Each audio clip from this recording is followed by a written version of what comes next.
श्रीदुर्गादेवी कवचम शृणुदेवी प्रवक्ष्यामि कवचं सर्वसिद्धिदं पठित्वा पाठयित्वा च नरो मुच्येत संकटात्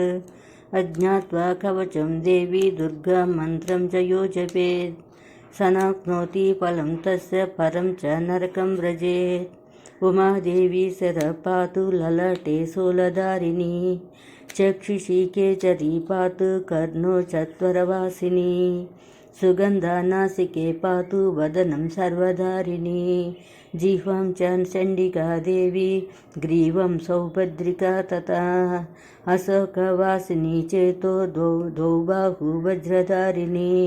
हृदयं ललिता देवी उदरं सिंहवाहिनी कटिं भगवती देवी द्वावूरु विन्ध्यवासिनी महाबला च जङ्गे द्वे पादो भूतलवासिनी एवं स्थितासि देवी त्वं त्रैलोक्ये रक्षणात्मिका रक्ष मम सर्वगात्रेषु दुर्गे देवी नमोऽस्तुते।